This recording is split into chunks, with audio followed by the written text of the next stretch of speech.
వరంగల్ జిల్లా ప్రధాన వార్తలను పరిశీలించినట్లయితే వర్ధనపేట మండలం కట్టాల గ్రామంలోని మల్లికార్జున స్వామి, అదేవిధంగా పర్వతగిరి మండలం గోపనపల్లిలోని దూడల మల్లికార్జున స్వామి జాతరలను మాజీ మంత్రి ఎర్రబెల్లి దయాకర్ రావు బీఆర్ఎస్ శ్రేణులతో కలిసి సందర్శించారు. ఈ సందర్భంగా ఆయన మాట్లాడుతూ తెలంగాణ రాష్ట్రం ఏర్పడిన తర్వాత కేసీఆర్ హయాంలో జాతరలకు సంబంధించినటువంటి గౌరవం మరింత పెరిగిందని, జాతరలను ఘనంగా నిర్వహించుకోవడం ఆనవాయితీగా మారిందని చెప్పి ఆయన చెప్పిన పరిస్థితి కనిపిస్తూ ఉంది. ఈ సందర్భంగా మల్లికార్జున స్వామి ఆలయంలో ఆయన ప్రత్యేకమైనటువంటి పూజలు చేయడంతో పాటు మల్లికార్జున స్వామి ఆలయం కావచ్చు, ఇటు జాతరలకు వచ్చే భక్తుల కోసం తగిన ఏర్పాట్లు చేయాలని అధికారులకు ఆయన సూచించారు.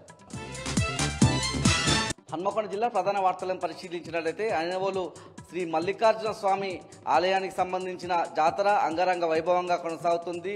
భోగి, సంక్రాంతి, కన్మ సందర్భంగా పెద్ద సంఖ్యలో భక్తులు వచ్చి శ్రీ మల్లికార్జున స్వామికి ప్రత్యేకమైనటువంటి పూజలు కూడా నిర్వహించిన సందర్భం కనిపిస్తూ ఉంది. ముఖ్యంగా కన్మ సందర్భంగా ఉదయం నుంచే ప్రత్యేకమైన పూజలు నిర్వహించారు. నిన్న సంక్రాంతి కావడంతో నిన్న రాత్రి ప్రభబండ్లు ప్రత్యేకమైన ఆకర్షణగా నిలిచాయి.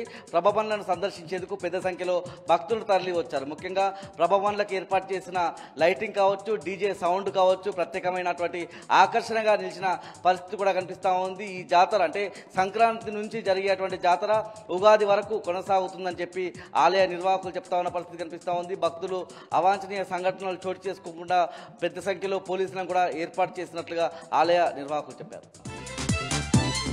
హన్మకొండ జిల్లా నుంచి మరో ప్రధాన వార్త పరిశీలించినట్లయితే సంక్రాంతి సందర్భంగా పిండి వంటలు, పతంగులు, రంగురంగుల ముగ్గులే కాదు వరంగల్ జిల్లా అంటే బొమ్మల కొలువులు కూడా గుర్తొస్తూ ఉంటాయి. హన్మకొండ జిల్లా కేంద్రంలోని మాజీ ఎంపీ కెప్టెన్ లక్ష్మీకాంతరావు ఇంట్లో బొమ్మల కొలువు ఏర్పాటు చేశారు. ముఖ్యంగా 25 సంవత్సరాల నుంచి ఆనవాయితీగా కెప్టెన్ లక్ష్మీకాంతరావు ఇంట్లో బొమ్మల కొలువు ఏర్పాటు చేస్తూ ఉన్నారు. ముఖ్యంగా ఆ బొమ్మల కొలువులో వేములవాడ, తిరుమల తిరుపతి దేవస్థానము, అదేవిధంగా సమ్మక్క సారలమ్మ జాతరలను కూడా సంవత్సరానికి ఒక ప్రత్యేకమైనటువంటి ఆలయాన్ని రూపొందిస్తూ వస్తూ ఉన్నామని చెప్పి గత ఏడాది 12 జ్యోతిర్లింగాలను, ఈ సంవత్సరం శక్తిపీఠాలకు సంబంధించి 5 ప్రధానమైనటువంటి ఆలయాలు కంచి కామాక్షి, అదేవిధంగా కాశీ విశాలాక్షి, మధుర మీనాక్షి, అదేవిధంగా కొల్హాపురి మహాలక్ష్మితో పాటు ఓరుగల్లుకు సంబంధించినటువంటి పద్మాక్షి, అదేవిధంగా గాయత్రి మాతను ప్రతిష్ఠించామని కెప్టెన్ లక్ష్మీకాంతరావు కుటుంబ సభ్యులు చెప్పారు.